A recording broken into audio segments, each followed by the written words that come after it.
Bien, sigamos entonces abordando la cuestión antropológica de esta filosofía de acción y iremos al apartado 3, que son 3 prefiguraciones incompletas. Vale la pena destacar, ¿no?, o reafirmar que en el caso de la evangelización también es muy importante realizar o llevar a cabo la preparación adecuada. Es justo también aquí lo que estamos haciendo, preparación. ¿En qué sentido? En el sentido de que también es importante para la evangelización sacudirnos ya, de una vez por todas, la pereza intelectual. Y además de la pereza intelectual, que recuperemos de nuevo ese compromiso con la dinámica viva de los acontecimientos. ¿Por qué? Porque esto también tiene que ver justamente con el espíritu católico. O sea, esta necesidad de abarcar, ¿no?, la universalidad de las cosas en sus realidades concretas, ¿no? De hecho, lo católico no puede ser superficial, tiene que ir a fondo, tiene que llegar hasta el fondo mismo de las cosas, porque esa es la manera en la cual, en efecto, la verdad emerge, ¿no? La verdad gana terreno, y es lo que hacemos aquí. Entonces, en este tercer apartado de este ámbito, de esta cuestión antropológica, podemos ver que la fuente última de la expresión reino del hombre, ¿no?, que hemos estado describiendo, de hecho es bíblica. Aparece expresada, por ejemplo, en el libro del profeta Daniel, que data de la revuelta de los macabeos, ¿no? Así, digamos, a grandes rasgos. En este libro profético, en el libro de Daniel, su autor proyecta hacia atrás, o sea, la época de la cautividad de Babilonia, la resistencia a la dinastía helenística que querían imponer precisamente los seleucidas. En este sentido, el profeta Daniel lo que enuncia es una resistencia contra esa política de normalización que se busca imponer al pueblo judío, o sea, de asimilación. En pocas palabras, que el pueblo judío renuncie justamente a su judaísmo y se integre a la dinastía helenística. Por eso es que Daniel presenta una visión de la historia en tanto sucesión de grandes imperios, y cada uno va a quedar representado por un animal. El león alado representa el imperio babilonio, el oso el imperio medo, la pantera con 4 cabezas y 4 alas el imperio persa, y por último la serpiente con 10 cuernos representa precisamente el imperio helenístico de los diáconos. Entonces, en este caso, el último reino tiene que ser el del hombre. Digamos, esta es como la prefiguración o el contenido profético que enuncia Daniel. El último reino tiene que ser el del hombre, que contiene el sentido original de la expresión hijo de hombre, que después, si ustedes recordarán, Jesús empleará en varias ocasiones, ¿no? Nosotros nos hemos acostumbrado a que diga el hijo del hombre, pero en realidad la expresión que utiliza Jesús es esta, hijo de hombre, hablando precisamente a este último reino. ¿Sí queda claro? O sea, el reino del hombre habla en pocas palabras del reino del hijo de hombre, es decir, del verbo encarnado. Y este va a ser precisamente sentido, llegará a su plenitud con la manifestación de Jesús.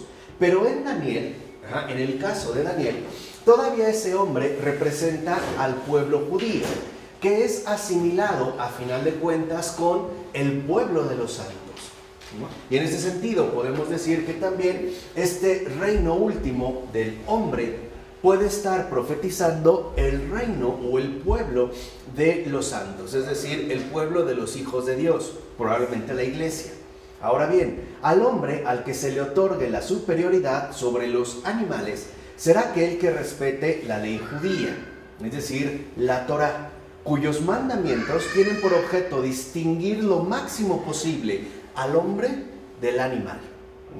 E incluso en este sentido profético de Daniel podemos ver que a partir de el respeto a la ley judía, o sea, el cumplimiento de la Torá, es lo que distinguiría a este pueblo de los santos en tanto rompen cualquier tipo de cercanía, pacto o incluso vinculación con las bestias, en este caso con la bestia. Habría pues aquí una figuración bastante interesante en el caso de Daniel, donde el reino de hombre que pertenece a Dios rompe por completo con este otro reino del no hombre, en este caso de la bestia. Aquí es, digamos, habría una contraposición. Entonces, en Daniel, solo a partir de la Torá, la victoria del hombre es algo adquirido, o sea, no es algo natural. No depende de la superioridad de una especie. En este sentido, también se puede entender que esta superioridad adquirida es algo que Dios le ha dado justamente al pueblo, en tanto es Él el que les ha entregado las tablas de la ley, es decir, la Torá. Y aquí también puede haber una referencia concreta al caso de los paganos, ¿no? Los paganos no son superiores por su especie, sino que la superioridad proviene de aquello que Dios ha dado. Así pues, el reino del hombre será más bien una liberación operada y encabezada por la intervención divina, y no por una actividad humana. El dominio que entonces aparece no es sobre la naturaleza, sino sobre los demás pueblos en tanto distinción moral, es decir, en tanto según el cumplimiento precisamente de la ley. El ser humano se debe distinguir por su dimensión moral, que en efecto lo haría superior por obra divina de la dimensión meramente natural. Ahora bien, la idea de una intervención divina y la historia no meramente natural, sino sobrenatural, sabemos, ¿no?, con su culminación en la encarnación del Verbo en Jesucristo, altera precisamente la idea de divinización. ¿Por qué? Porque esta divinización designaba, en un contexto pagano, el programa del más alto dominio al que el hombre puede aspirar por sí mismo. Para el cristianismo, por el contrario, es obra y resultado, es decir, iniciativa y cumplimiento de la gracia de Dios. Es decir, para el contexto pagano, la divinización era alcanzar el máximo grado, ¿no?, posible de autodominio por parte del propio hombre, esforzándose, por ejemplo, a través del ejercicio de las virtudes o del combate contra las pasiones. El cristianismo, por el contrario, lo que va a sostener es que no, la divinización no es una obra humana, sino es una iniciativa de Dios que Él mismo llevará precisamente a cumplimiento. O sea, dicho brevemente, la divinización, la santificación, en este caso es pura gracia. No obstante, la fórmula como un Dios es antigua. En ese sentido, la fórmula como un Dios es antigua. Aristóteles, por ejemplo, pese a todo lo penoso y duro de la vida humana, llega a mencionar que el hombre parece ser, con relación a todos los demás seres, un Dios. Aristóteles considera que el hombre pareciera ser, pese a todo, un Dios. O sea, el hombre en Aristóteles aparecería incluso como un Dios. Pero la similitud con un Dios no cobra todo su sentido, sino cuando aparece como algo todavía por lograr, algo todavía no realizado. Pues, por ejemplo, en Egipto se le encuentra en el difunto que llega sin reproches al otro mundo. La divinización está entonces unida a la transformación operada por la muerte.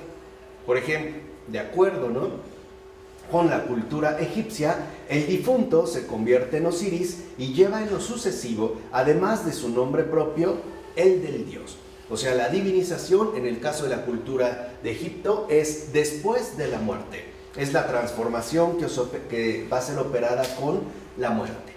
Aunque en ciertas ciudades griegas, sobre todo a partir de la guerra del Peloponeso, rindieron culto a los vivos. El primero fue Lisandro, en Samos. Luego el fenómeno se generalizó en la época helenística. O sea, en Egipto la divinización solo podía ser, digamos, alcanzada después de morir, y eso gracias al dios, en este caso Osiris. Pero en el caso de las ciudades griegas ocurrió que sí se empezó a dar también culto a los vivos. Es decir, la divinización podía ser alcanzada en esta vida, de tal forma que podría decirse que los griegos no distinguían con claridad entre culto y homenaje. O sea, para los griegos, el realizar un homenaje, el reconocimiento público de una persona, podía derivar, a final de cuentas, en un determinado tipo de culto. De hecho, en efecto, el culto, literalmente griego, involucraba una celebración pública de homenaje a los que ellos reconocían precisamente como dioses. Por su parte, el rito romano de la apoteosis, o sea, el momento culminante y triunfal de los emperadores difuntos, sanciona el paso del príncipe de este bajo mundo a la compañía de los dioses. Y por eso era solemnemente celebrado. Cuando fallecía el emperador, justamente, ¿no?, es el homenaje que se le rendía, es lo que le daba el paso a entrar en compañía de los dioses. La pregunta es, ¿sería en verdad tomado en serio? O sea, ¿realmente sería reconocido este emperador homenajeado como un dios? Aunque la celebración se realizaba en términos oficiales, al grado de que, por ejemplo, la religión romana no implicaba necesariamente la devoción personal. Bastaba con que yo me incorporara a esta celebración, ¿no?, de homenaje, dependiendo al dios que se tratara, pero no me obligaba a mantener una devoción personal, al grado de que no poseemos ningún exvoto dedicado a un emperador divinizado. Se reconocía básicamente como una figura pública, ¿no? Lo interesante en todo caso es que en este contexto donde aparece el término superhombre. Ya en su momento lo veremos con Nietzsche, pero aparece el término superhombre, de hecho con Luciano. ¿Por qué? ¿Qué significa en este caso el superhombre? El tirano cuyo esplendor es más que humano. Ese esplendor que ha alcanzado, esa gloria hacia la cual se le rinde homenaje, es decir, en este sentido, culto, es justamente lo que lo hace algo más que humano. Aparece este término.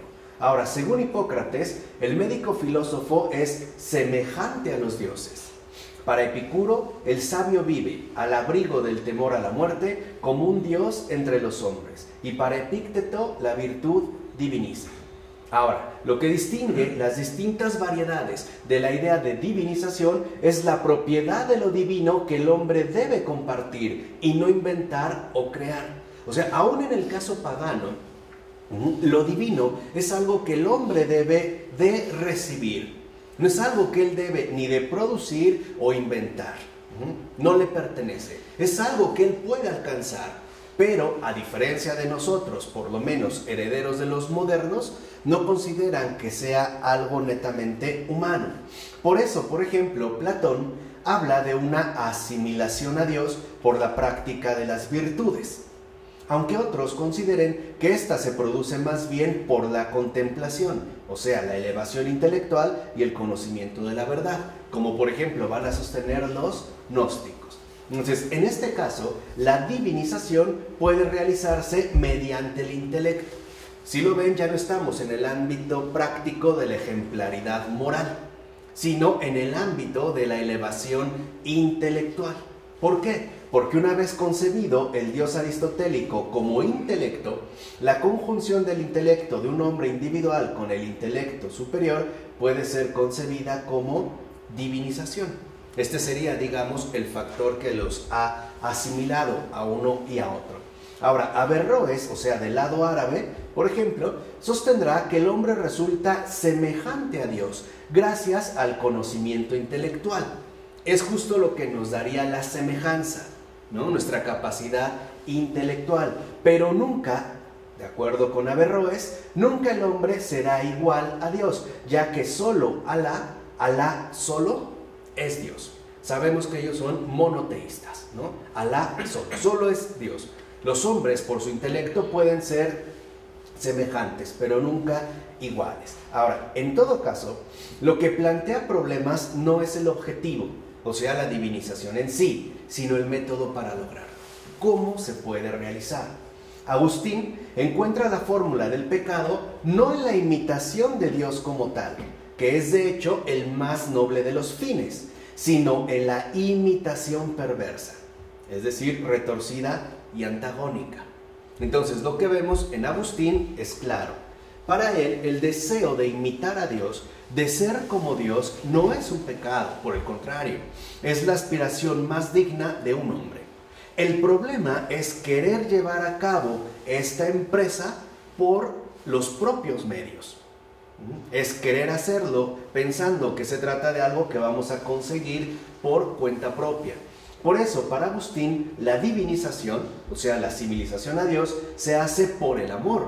o sea, la caridad, y representa, por otra parte, un caso particular, aunque notable, de una ley según la cual nos convertimos en lo que amamos. Esa es una de las convicciones fuertes de Agustín. El hombre, a final de cuentas, se convierte en lo que ama. Por eso dirá Agustín: amas la tierra, serás tierra. Amas a Dios, serás Dios. ¿No? Es la caridad, digamos, el vehículo que en efecto nos conduce a esta asimilación. Y es en este marco en el que hay que comprender la idea patrística de divinización, pues toma su sentido del nuevo modelo de lo divino actualizado por la encarnación. Dios se ha hecho hombre para que el hombre pueda hacerse Dios. Ese es el, digamos, como el núcleo central de la idea patrística. Dios se ha hecho hombre para que el hombre pueda ser Dios. ¿Esto qué significa en el caso de los padres de la Iglesia? Que lo que Dios ha hecho al hacerse hombre es no negar la naturaleza humana, sino divinizarla. ¿Cómo? A través de que su carne se transforme precisamente en la gloria victoriosa de la resurrección. Entonces el hombre en sí no tiene que dejar de ser hombre, no tiene que renunciar a su naturaleza, por ejemplo, renegando de su carne y tratando de irse solamente por la elevación intelectual, sino aceptando esta incorporación que Dios en ese sentido ha hecho, ¿no? Es más, los padres de la Iglesia eran muy conscientes de que la imitación, y ellos por imitación reconocían algo en concreto: el seguimiento. Imitar a Dios era seguirlo. ¿Y cómo lo vamos a seguir? ¿Por las vías sublimes del pensamiento o del intelecto desencarnado? No. Por medio del seguimiento concreto de los pasos que Dios ha dado aquí en la tierra. Es el seguimiento, en pocas palabras, de la vida encarnada de Dios, el seguimiento de Jesús. De ahí pues que, por ejemplo, para los padres de la Iglesia, el seguimiento, ¿no?, de un Dios crucificado no produce los mismos efectos que la del Zeus mitológico o la del Dios de los filósofos. No se trataría pues de una idea, sino de una realidad concreta. Entonces, dicho brevemente, la divinización se realiza en y por Cristo.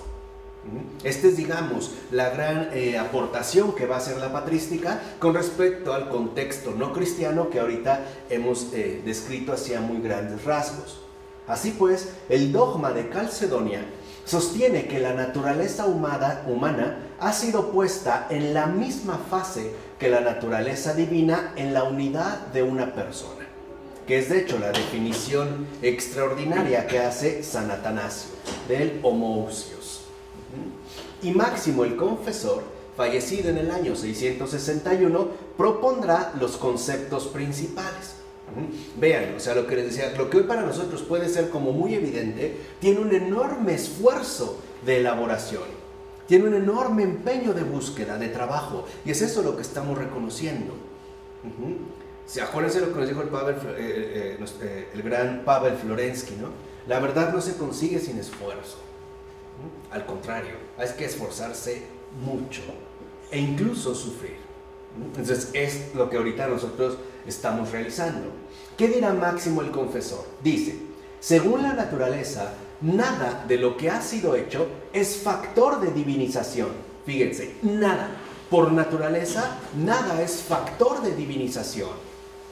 Por naturaleza, gratificar a los existentes, cada uno según su rango, es lo propio únicamente de la gracia divina, que ilumina la naturaleza como una luz que supera la naturaleza y que, según la trascendencia de la gloria, se sitúa por encima de los propios límites existentes.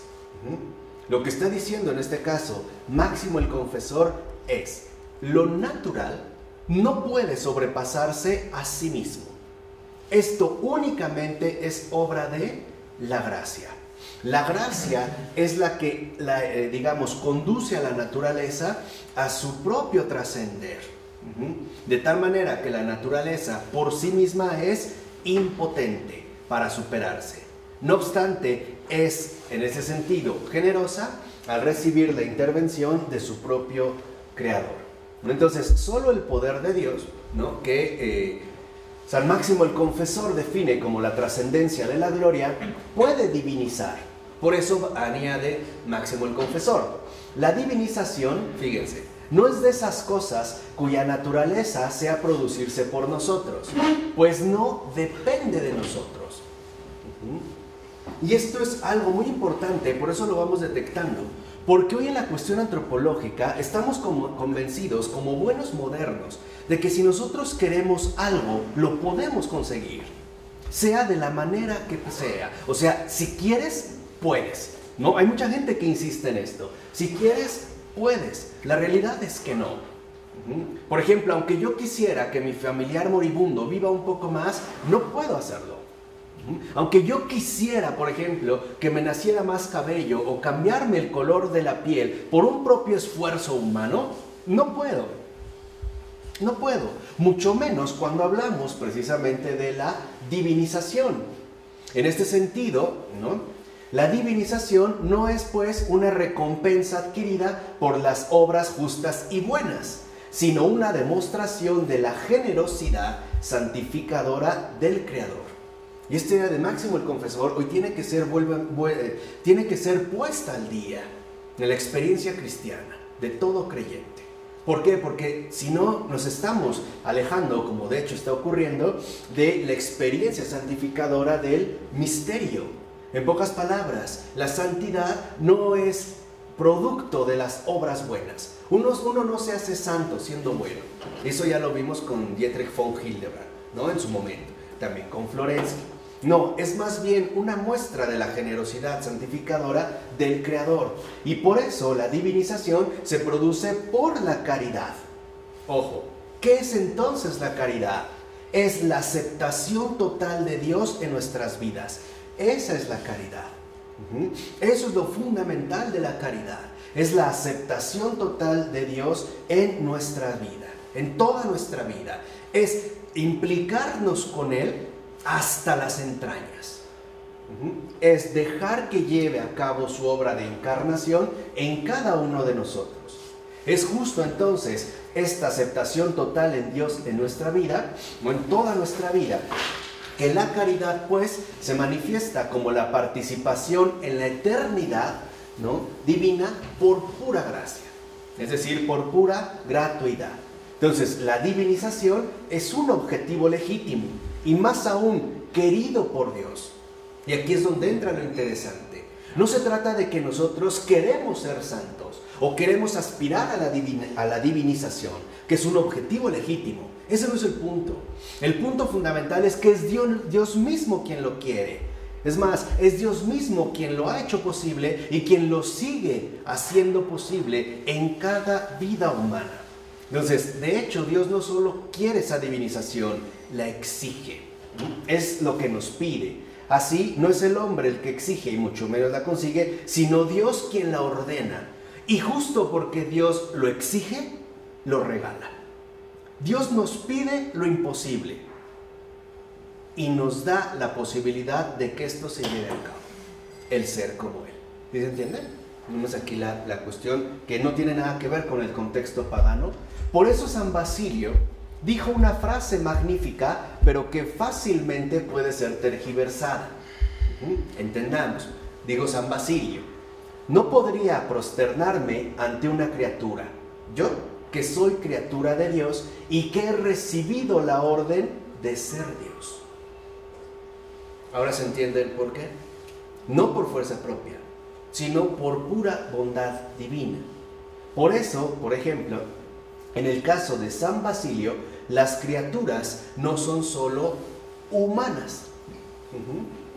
Y él dice, yo no puedo, lo que está diciendo San Basilio es, yo no puedo hacer un gesto de postración ante un hombre. Yo que he recibido la orden de ser Dios. Pero aquí, digamos, se puede tergiversar si nosotros, en efecto, no tenemos en cuenta que es Dios mismo quien lo ha hecho posible.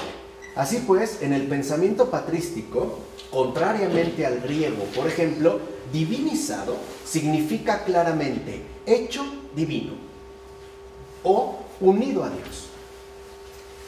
Y esto es de la máxima importancia en la cuestión antropológica que estamos indagando. Un santo ha sido hecho santo. Es hechura divina. Si lo quieren ver así, es hechura divina, ¿no? Él no se ha hecho a sí mismo santo. Él no es un santo a secas. Es hechura divina. Es alguien que ha sido hecho santo. Y ha sido hecho santo por Dios. Por eso incluso no podemos decir que Él se santificó a sí mismo o se hizo santo. Esa es una grave equivocación que a veces escuchamos, ¿no? De una manera literalmente terrible, equivocada. Ningún santo, ¿no?, se hizo santo. Ha sido hecho santo. Y este sido involucra la pasividad, la docilidad a la acción santificante de Dios. Sí, nada más que hay que aclarar, ha sido hecho santo por haber obedecido a la voz de Dios. Claro.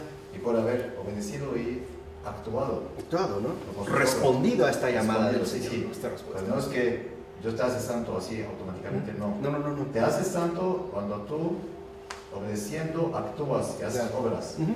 Es esta. O sea que decir todo. Sí, por eso decía, es esta docilidad, ¿no?, de continuidad para recibir lo que Dios me da. Y este hecho, ¿no?, este hecho santo es humana y esencialmente pasivo-receptivo. Y además, por eso mismo, es eternamente agradecido. El santo está eternamente agradecido con lo que Dios ha hecho con él. Lo ha hecho lo que Dios quiere. Se ha dejado hacer por Dios, que en este caso, santo. Por el contrario, la pretensión de un dominio de sí puramente interior, o sea, inmanente, ha sido persistente. De hecho, es justo lo que intentaban hacer los sabios de la antigüedad. Es más, el programa de los filósofos antiguos era justamente inmanente, ¿no? Para los epicúreos, por ejemplo, la naturaleza es por completo extraña al hombre en lo que éste tiene de humano. Pero el hombre es a la vez natural por estar hecho de los mismos átomos que las demás cosas. Para los estoicos, la naturaleza es divina, y a la cabeza de sus beneficios destaca la existencia del hombre. Pero para los estoicos, lo que destaca, o al hablar de la existencia del hombre como aquello que destaca, no está hablando del hombre como tal, del hombre de carne y hueso, que mea y caga, sino del hombre racional, es decir, puramente reflexivo. De ahí que, por ejemplo, el dominio del cuerpo pueda verse como el señorío del alma sobre sí misma, que bien puede extenderse a lo exterior. O sea, yo domino mi cuerpo por mi propia fuerza interior inmanente, en ese sentido reflexivo, racional. Para Platón, el hombre cuyo reino hay que asegurar es ante todo el pequeño hombre que representa el intelecto. Eso es, digamos, lo que hay que rescatar. Para Marco Aurelio, la facultad directriz es capaz de hacer aparecer todas las cosas como quiere. Fíjense, aquí ya empieza a haber un cambio, ¿no? Aquí se empieza a destacar un matiz. Esa facultad directriz, inmanente, interior, humana, natural, es capaz de hacer las cosas como quiere. Y según Plotino, el uno tiene la capacidad de hacerse él mismo lo que quiere. O sea, condenado. ¿Se acuerdan cuando vimos nosotros en Fabrice Ayash, el libro de la fe de los demonios, cómo en efecto Satanás está plenamente convencido y orgulloso de que él está condenado porque él quiere? Nadie lo ha condenado, nadie lo ha obligado a estar ahí. Él está ahí porque quiere. Entonces, aquí también vale la pena decir lo siguiente. Un padre de la iglesia como San Gregorio de Niza, ciertamente tocado de platonismo, combina estos modelos en una atrevida imagen. El hombre es su propio padre. Nosotros diríamos, hijo de sus obras. Y lo es porque su comportamiento moral le hace elevarse o regresar en la escala de los seres. O sea, en su comportamiento moral, el hombre puede o bien convertirse en ángel o bien decaer en bestia. Pero todo esto tiene lugar en una escena puramente interior, ¿no? O sea, San Gregorio de Niza sí está fuertemente tocado por el platonismo. Así, esta postura, por ejemplo, de San Gregorio de Niza se acerca peligrosamente al siguiente error. caer en la búsqueda puramente interior de sí mismo, que conduce al abandono y o descuido del exterior. Todo está en tu interior. Dime. Para Marco Aurelio, cosas como quiere, tiene. La facultad directriz, tu pensar. Ya sería justamente lo que ahora vemos que se está, vamos, en pocas palabras, empoderando, ¿no? Dándole incluso la capacidad de hacer las cosas, ya no solo por hacerlas, sino incluso como quiere. Error, ¿no?, que está de ahí de alguna manera latente en San Gregorio de Nisa, que llevado al extremo conduce finalmente al desprecio del cuerpo. Si lo único que importa es el reino interior, ¿no?, esa interioridad que me pertenece a mí, pues entonces lo exterior va a quedar finalmente repudiado. Y estamos hablando de un ascetismo platonizado que puede darse tanto en su variante pagana como en su variante cristiana. En pocas palabras, el desprecio, el repudio de la carne, de la materia. Sabemos de dónde viene esta inspiración espiritualizada. Sabemos, ¿no?, que el demonio es el máximo espiritualista. Ahora, volvamos pues al ideal humano, ¿no?, antiguo del dominio. Tal dominio, fíjense, esto también es importante, tal dominio es ante todo el del Señor, o sea, dominus, de la casa. La casa es el domus. Entonces, el dominus es el Señor de la casa. Y su dominio tiene que ver con el dominio que posee sobre los animales, a los que, como se dice, domestica. Y luego su dominio, ¿no?, se extiende a su ámbito o domus, que también alcanza a sus esclavos, y por eso se les llama domésticos. Dejan de ser rústicos, ¿no?, por decirlo así, para ser domesticados, hasta llegar a sus familiares. ¿Por qué? Porque comparten con él el domus, domicilio. Esta idea antigua de dominio sigue estando más o menos presente en nuestros días. Por ejemplo, cuando a lo mejor ¿cómo dicen?, el señor de la casa le dice, pues si te gusta, esta es mi casa. Lo que está diciendo es, en este domus, yo soy el dominus. Y por estar aquí, tú formas parte de aquello sobre lo cual ejerzo mi dominio. ¿Vale? Esa es, digamos, la idea antigua. No obstante, el dominio no solo se refiere a esta estructura social, sino al dominio de uno mismo. ¿Por qué? Porque se considera que el esclavo es aquel incapaz de dominarse a sí mismo. Fíjense, el esclavo es incapaz de dominarse a sí mismo.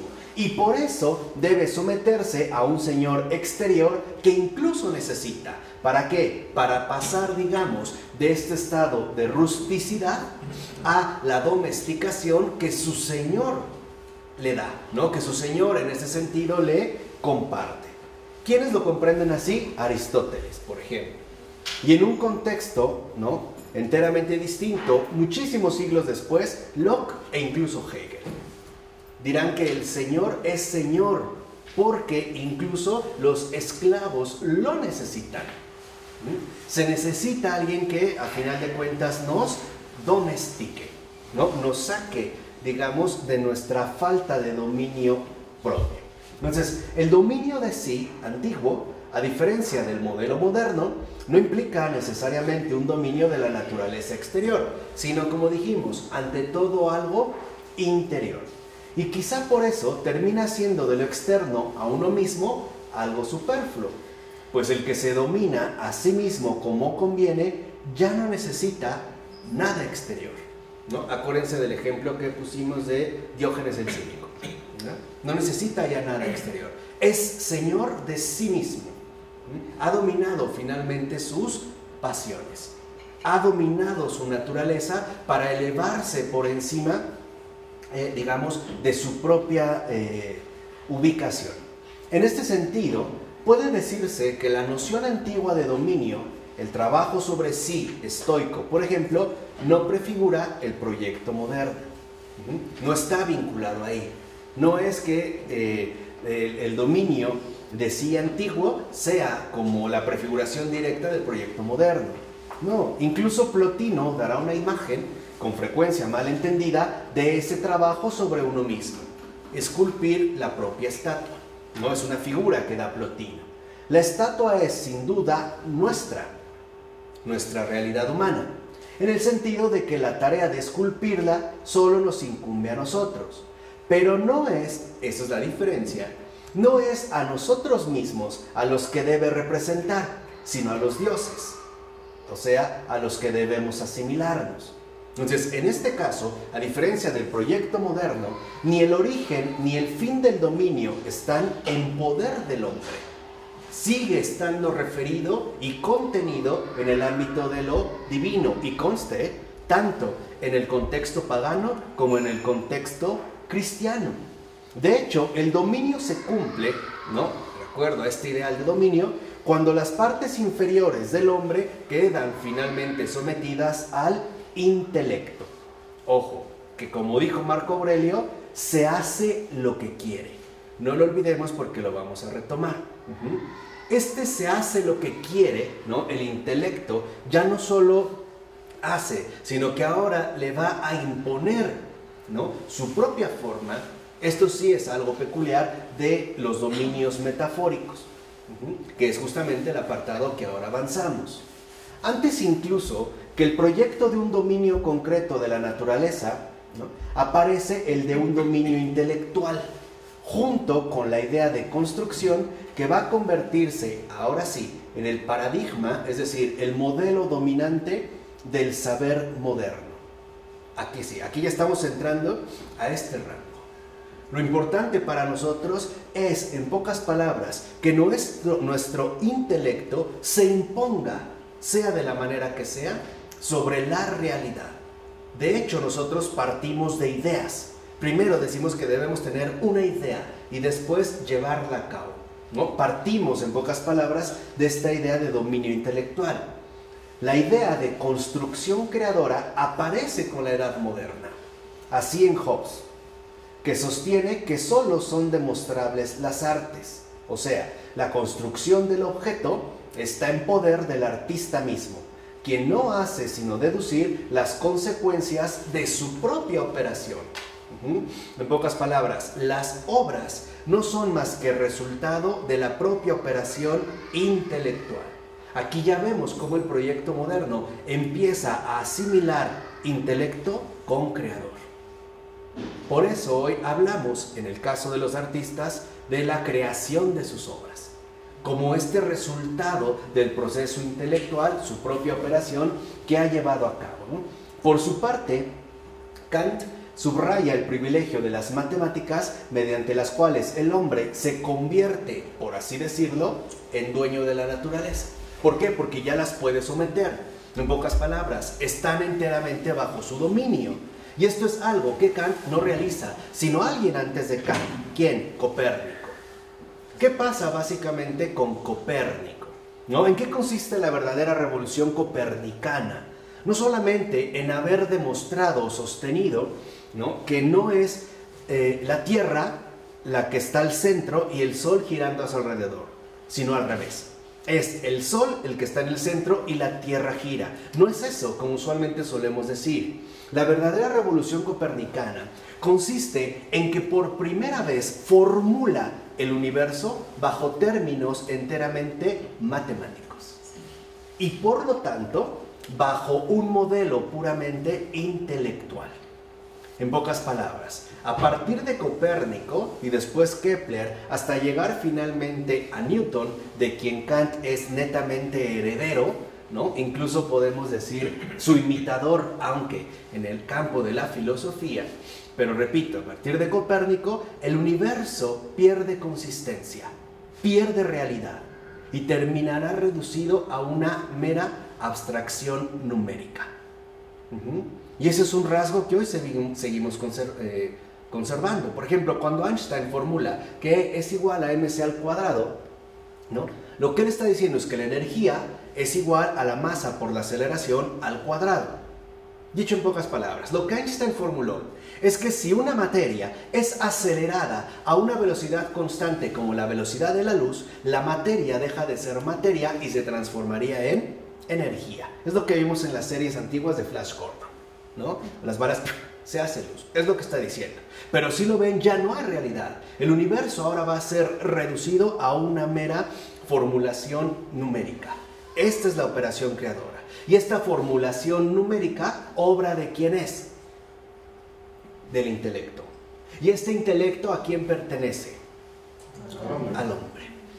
En este caso, fíjense, la imaginación es la facultad de fabricar lo que no existe en la realidad exterior. Ahora vamos a crear lo que no existe. Es decir, vamos a dejar que nuestro intelecto realice sus operaciones. Obviamente sus operaciones creativas. Y por eso la idea de que todo le está sometido se desarrolla progresivamente. Quizá haya sido el filósofo griego Proclo el primero en considerar que la imaginación es capaz de formar y por ende de crear formas. Por eso hoy hablamos de esa creación de formas, obra del intelecto humano. Ya ni siquiera estamos en el ámbito, por ejemplo, de Platón, donde las formas no son más que los productos del intelecto divino.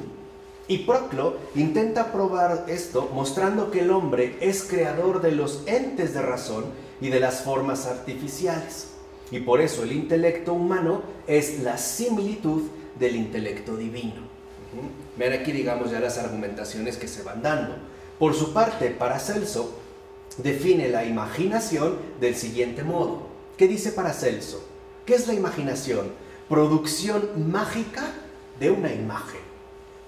Y Dios mismo crea imaginando.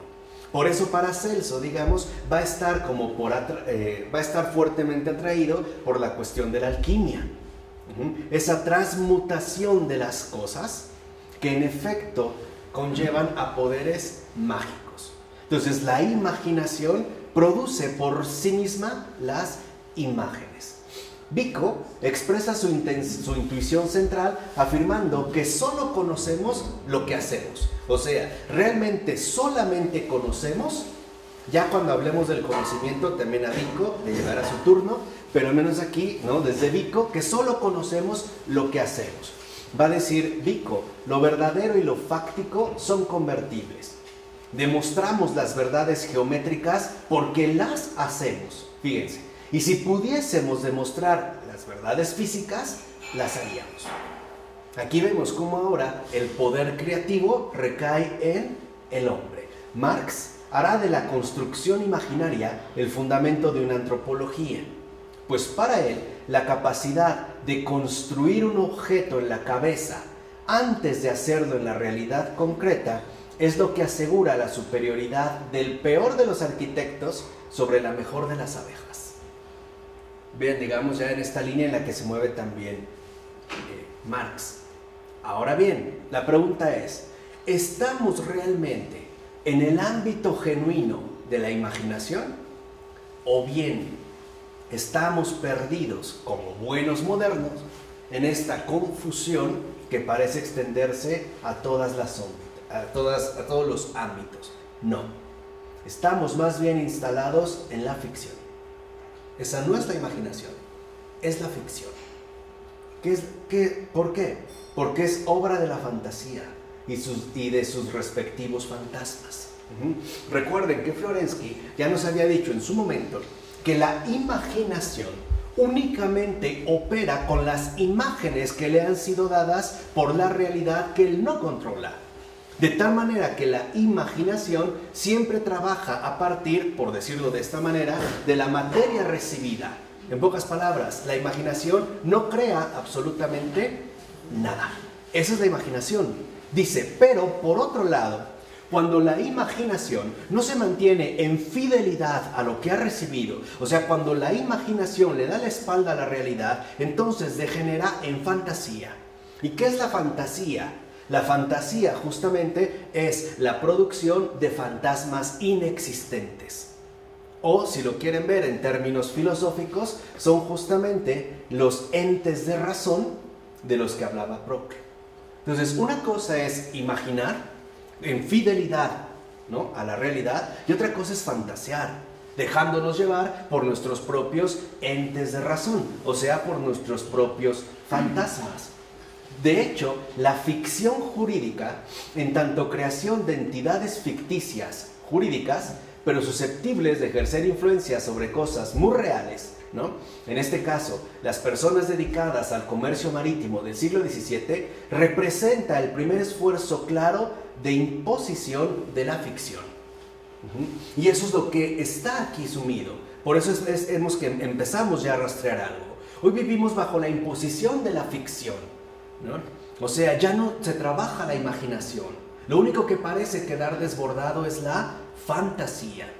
Y esta fantasía ha llegado justamente a la imposición de la ficción como una regla operativa para todos los casos. ¿A qué voy? Un poco aquí quizá está como apretado, ¿no? En el siglo XVII se da un auge tremendo con respecto al comercio marítimo. ¿Estamos de acuerdo? ¿No? Empieza a haber, en pocas palabras, el comercio transatlántico. Pero, ¿cómo puedo garantizar, por ejemplo, que la mercancía que yo envío literalmente a otro continente, al otro lado del mundo, quede resguardada de los respectivos compromisos comerciales que adquirimos en tanto contrato y venta, ¿no? De compra-venta. Bueno, pues a través de establecer precisamente códigos jurídicos de regulación. A esos códigos jurídicos de regulación se les llamó derechos. El primer uso que se da de la palabra derecho se aplicó a las mercancías, es decir, a las cosas, no a las personas. Y esto, por eso les decía que es importante, ¿no?, mantenernos fieles a la dinámica viva y real de los acontecimientos. ¿Se acuerdan cuando les dije? Taylor nos enseñó a no seguir divagando y recuperar de nuevo un profundo espíritu histórico. Es por ello. Se dio a las cosas. En pocas palabras, los derechos son ficciones jurídicas dadas a las mercancías para protegerlas en su respectiva travesía comercial. La mercancía no tiene derechos, hay que dárselas, hay que inventarlas, hay que crear ficciones en términos jurídicos. Y de hecho, de aquí va a pasar del ámbito comercial, económico, al ámbito social, antropológico, al grado de que se va a hablar, por ejemplo, de derechos humanos. Pero son igualmente ficciones. ¿En qué sentido? En el sentido de que son impuestas, por ejemplo, a partir de una fantasía que quiere regular incluso la condición humana. Cuando a ti te dicen que tienes derecho a la vida, en realidad no te están diciendo que de entrada estás vivo, sino que es algo que se te está dando, permitiendo. Pero tan no es tuyo ese derecho que si tú transgredes las reglas, ¿no?, del comercio, llámese aquí político, entonces se te va a privar de ese derecho, incluso a través de la pena de muerte, lo cual es, como buen efecto moderno, pura contradicción. Porque si, por ejemplo, yo atento contra la vida de alguien y lo que están castigando en mí es el asesinato, es curioso que la ejecución de justicia que me hacen sea otro asesinato, ¿no? O sea, en pocas palabras, me castigan con lo que ellos condenaron. Está extraño, ¿no? Me penalizan con lo que ellos han penalizado, justamente con lo que ellos han prohibido, ¿no? Entonces, esta ficción jurídica conducirá, a final de cuentas, a concebir, fíjense, la soberanía del jurista como un poder para hacer y deshacer, que en todo caso será asimilado al poder de Dios. Ahora, ¿quién tiene el poder? El jurista. El jurista se va a volver omnipotente. ¿No es a veces el papel que siguen representando los jueces? Y sobre todo cuando son los jueces supremos, no hasta se habla, ¿no?, del juez supremo, asimilándolo a que es el único que puede hacer y deshacer. A que es, digamos, ya asimilado este poder de Dios ahora con el poder legal. Ahora, este modelo jurídico de ficción debe ser elaborado, por supuesto, en el interior del ámbito humano, o sea, el poder inmanente del poder legal, lo que hoy llamamos soberanía. Es justo esta soberanía legal el mecanismo de control que forma parte de esta ficción. Pues la idea de ficción adquirirá valor estético en un segundo momento al intentar rescatar lo que la ficción de los artistas tiene de mentiroso. Vean aquí, o sea, lo que quiero que noten es justamente el desorden que la modernidad, ya entenderemos más adelante por qué, viene imponiendo.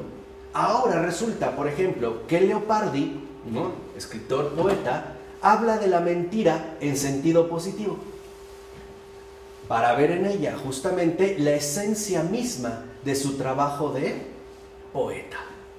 Entonces, lo que nosotros vemos en este ámbito, por ejemplo, ya estético, en este desorden o tergiversación, es que lo que antiguamente se podía considerar, por ejemplo, verdad, ahora resulta que no lo es. Es una mera ficción. Justo lo contrario es, digamos, lo verdadero, en este caso, la mentira. Quizá el paso de la idea de ficción desde el ámbito del derecho, comercial en principio, al del arte, provenga de la reflexión hecha por algunos autores del Renacimiento. De hecho, los conceptos que permitieron a los artistas de la época hacer teoría de su propia práctica son de orden jurídico. Así, por ejemplo, la fórmula aristotélica, imitar a la naturaleza, fue primero una regla propuesta al jurista para quedar obligado a no hacer disposiciones contrarias a la naturaleza. Es decir, para más o menos mantener, ¿no?, la legalidad que él debe de manifestar. Por ejemplo, al ser el niño necesariamente más joven que sus padres, sería absurdo que adoptara personas mayores que él. Digamos, esta era como la línea dada. No obstante, la idea de soberanía pasará del legislador al poeta y luego de este al artista en general.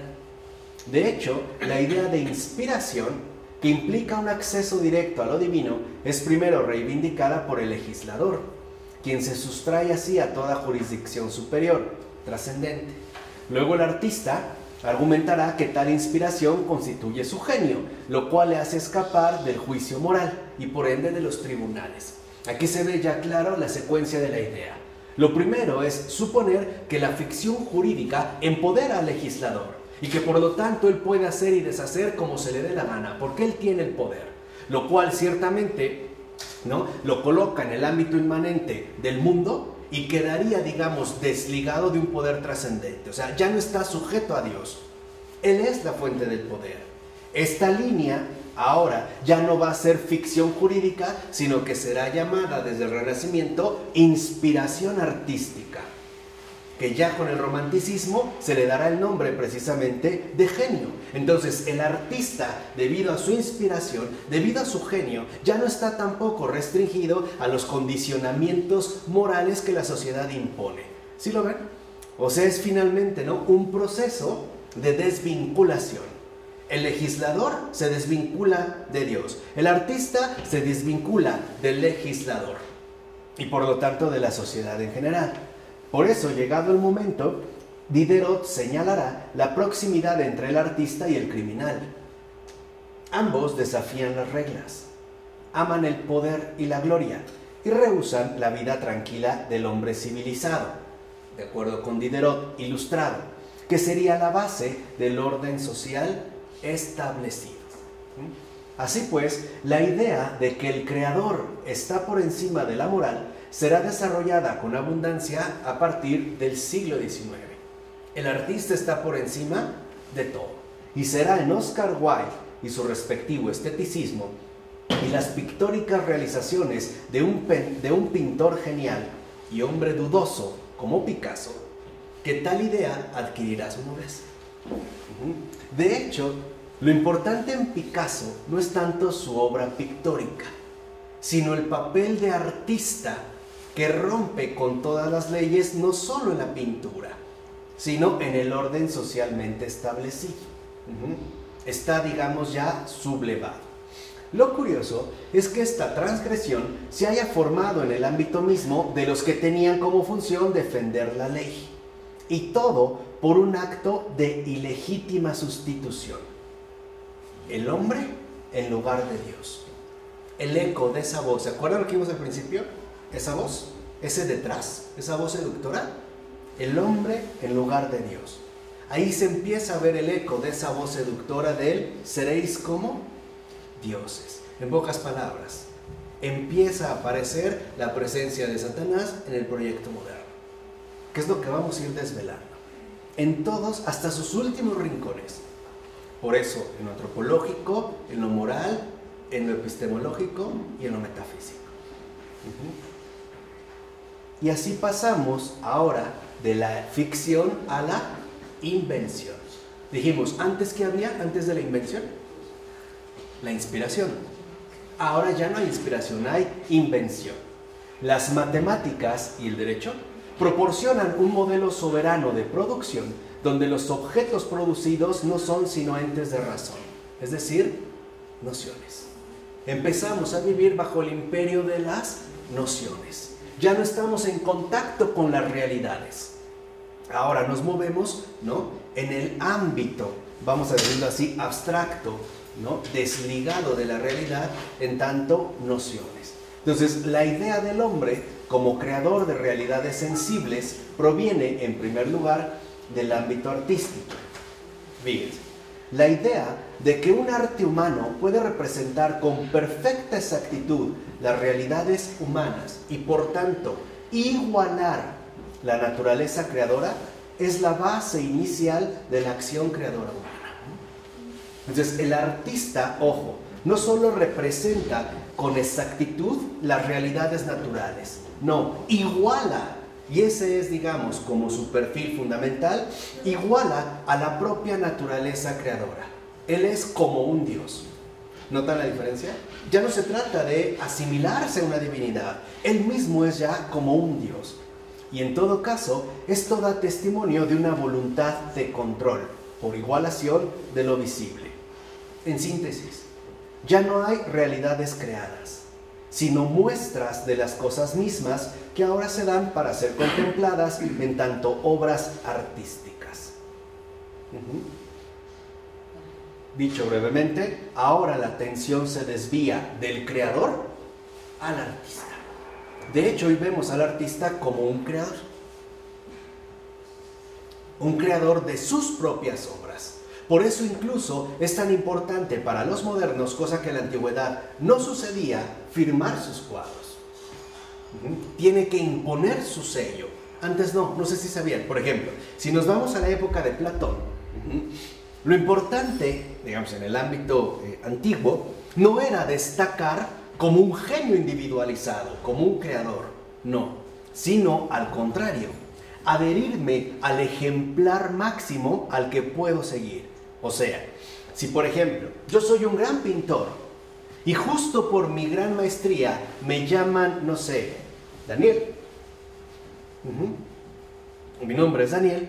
Los demás que quieran ser pintores van a tratar de ser como Daniel. Por eso las obras no se firman. Y el parámetro es el modelo que destaca sobre todos.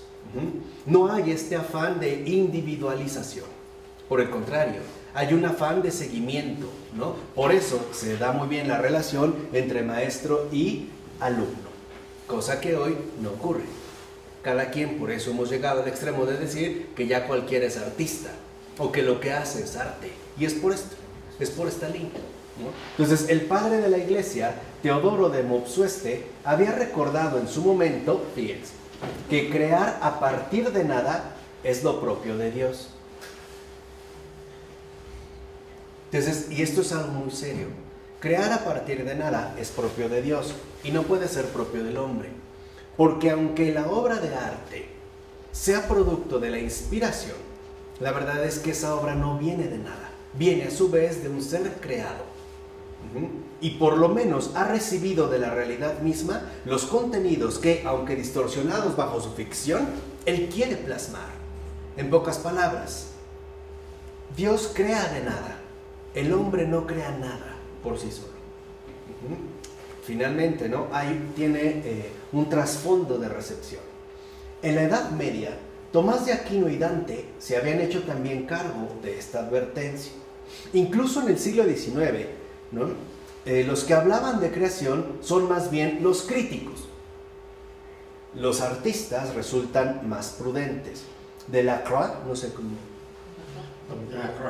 Delacroix, por ejemplo, es muy consciente del carácter metafórico de la expresión artística. Para este pintor, lo que se llama crear no es sino el modo particular de cada uno de ver, coordinar y expresar la naturaleza. Entonces, por ejemplo, él está consciente de que el verdadero artista no es un usurpador, es un testificador de aquello que se le ha concedido ver de una manera especial, o bajo un modo, vamos, me gustaría decirlo así, o que le ha permitido al artista, ¿no?, mirar bajo una perspectiva privilegiada, ¿no? Alessandro Manzoni rechaza la palabra funesta crear, pues la idea, dice Manzoni, no es objeto de una creación imposible, sino de un redescubrimiento. El artista no crea, ni siquiera descubre, redescubre bajo una mirada privilegiada aquello que ha sido hecho por el creador de todas las cosas, ¿no? Incluso Mallarmé encuentra la cuestión decisiva: la naturaleza tiene lugar, no añadiremos más, punto. Ya, o sea, no podemos aniquilar la naturaleza y decir que creamos a partir de cero, ¿no? Como si esto realmente fuera algo creado en cuanto tal. Así pues, la invención de la creatividad, desconocida en la antigüedad y en la Edad Media, es una de las grandes conquistas, por supuesto sustitutivas, del Renacimiento. Pues para exaltar el arte había que quitarle entonces su estatuto servil de imitación. Por eso hoy para nosotros es incluso motivo de vergüenza decir que imitamos a alguien, por modernos.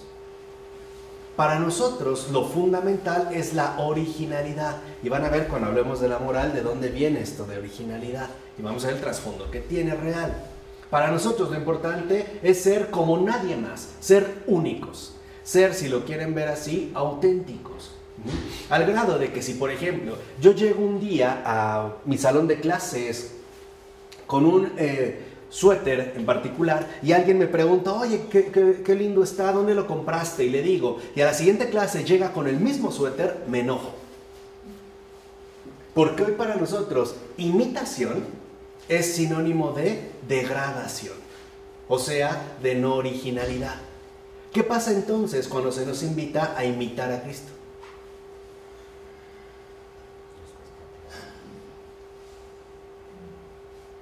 ¿Qué pasa entonces? Queremos imitarlo. Exacto. Y tampoco estaríamos tan dispuestos. Queremos hacer nuestro propio camino. Entonces Él ya no es el camino seremos nosotros. Y esto en el arte es muy particular, ¿no? Sobre todo en el arte contemporáneo. Por ejemplo, tal como lo había definido Platón al final de la República. Plotino había respondido diciendo que el artista no copia las cosas, sino que se remonta a las razones según las cuales aquellas han sido producidas. Así, en la antigüedad y en la Edad Media, la imitación, y esto es fundamental, no se opone a la creación, como ocurre con la noción moderna de creatividad. Por el contrario, con Petrarca y luego, por ejemplo, en Ficino y en Pico della Mirandola, la imitación creadora se sitúa en el movimiento de la manifestación divina. En pocas palabras, ¿qué estamos más bien llamados a imitar? Al divino, a Dios mismo. Y esto es cuestión de fidelidad. Por eso, por ejemplo, hay un caso particular que es Pico della Mirandola, un hombre propio del Renacimiento, que se decía más bello que una mujer, o decían de él más bello que una mujer. Hay un retrato con una peluca, ¿no?, prácticamente inmensa, ¿no?, hasta la cintura, unas manos delicadísimas, donde empezó a establecer al principio unas tesis acerca de la dignidad del hombre. Y eso es lo que más se transmite, ¿no?, hablándolo, digamos, como un ser hasta cierto punto independiente, un microcosmos, va a utilizar esta palabra. Pero lo que no se dice es que después Pico della Mirandola tuvo una conversión. Y después de esa conversión, lo único que hizo fue, aún siendo bastante joven, dedicarse a predicar la verdad de Cristo, rompiendo con la vanidad y escribiendo sermones realmente extraordinarios, pero que, curiosamente, no se han, digamos, dado a la luz al gran público. se mantienen como limitados. Así pues, mientras se puede utilizar a Pico della Mirandola, ¿no?, como el gran impulsor de la individualización moderna, se olvida que en realidad él no acabó así. Por el contrario, siguió otro sendero. Bueno, entonces, lejos pues de ser un gesto de rebelión, cumple más bien una tarea confiada por el Creador. Por eso el artista tiene un encargo: realizar la obra que Dios le ha encomendado y que le ha dado también de su propia condición de artista. Vean la creación, díganme si no es maravillosa. En ese sentido, cumple su tarea. Ahora, por el contrario, ¿no?, a diferencia de la antigüedad y la Edad Media, para el hombre renacentista las cosas ya no son así. Hay aquí sí una ruptura. Por eso podemos decir que en un sentido tajante, Leonardo da Vinci es el primer no artista. O sea, el primero que rechaza una tarea confiada por el Creador. ¿Se entiende? Y qué casualidad, ¿no?, que el mundo nos lo ha puesto como el modelo de artista, ¿no? El primer, digamos, artista precisamente moderno. Por eso va a decir Da Vinci: el carácter divino que posee el saber del pintor hace que su espíritu se transmute en un análogo del espíritu divino, pues procede con una potencia soberana a la creación de diversas esencias. De hecho, para Leonardo da Vinci, el pintor es Señor y Dios, ya que éste es dueño de sus creaciones, lo que él mismo engendra. Ya no hay un creador, ahora hay un artista. Él ha engendrado sus obras, ¿no? Él, digámoslo así, ha hecho precisamente sus creaciones. Según Durero, el artista tiene el poder porque crea una nueva criatura en su corazón. Ya no es algo intelectual, es algo afectivo, aunque Durero advierte de la impotencia del poder humano frente a la creación divina. Entonces Durero, por ejemplo, reconoce que en efecto hay una creación en el corazón, afectiva, a nivel del afecto, ¿no?, pero que esta, a final de cuentas, no elimina la impotencia humana frente a la creación divina. Para Durero, en pocas palabras, el arte siempre toma algo en préstamo y después le imprime lo que engendra su corazón. En ese sentido, Durero es más cuerdo. Se ve en su pintura, ¿no? Hay cordura. En ese sentido, pues, dentro de esta, digamos, visión antropológica, ¿no?, digamos, dentro de este modo. Por su parte, ahora, el romanticismo representó el apogeo de esta tendencia. Ahí sí ya se van con todo. Por un lado, valora y exalta la voluntad creadora del artista. Es lo que se exalta, la voluntad creadora. De hecho, es lo que Schiller, por ejemplo, llama genio. Y por otro, o bien niega que la realidad muestre una estructura preexistente, o bien intenta destruirla con su práctica creativa inventiva. O sea, se trata pues de los hechizados por el yo, que son los exponentes de la rebelión genial. Justamente los exponentes de esta rebelión del genio, que o bien considera que nada es preexistente, o sea que no hay una creación creada por Dios, o bien que si la hay que sustituirla por la aportación de la voluntad creadora. Para un romántico de este calado, de estos hechizados por el yo, hay un libro muy bueno que se llama El romanticismo, escrito por Rüdiger Safransky, que es un filósofo alemán, aún vivo. Se dedica mucho a la cuestión biográfica, pero muy ágil, ¿no? Me entiendo los lados. Creo que valdría la pena releerlo para que entiendan bien cómo aparecen ahí los hechizados por el yo. No me voy a detener a exponerlos, son muchos. Pero el punto es esto, ¿no?, que dentro de este romanticismo, ahora lo que importa, les decía, ya para un romántico de este calado, es que, ok, si la cosa está hecha, si encontramos que hay una creación, hay que sustituirla por una mejor. ¿Cuál? La que produce el genio. Por eso Schiller va a ser, digamos, como tan importante para esta generación, incluso para hasta la fecha, esta fuerza, digamos, romántica. Ciertamente, la idea del carácter creador del arte tuvo múltiples consecuencias a largo plazo, que todavía las seguimos padeciendo. En primer lugar, la renuncia a la noción de modelo con el arte llamado abstracto, la cual se debe a que la presencia de un modelo exterior limita la capacidad de crear del sujeto. Es por ello. Es una de las consecuencias radicales.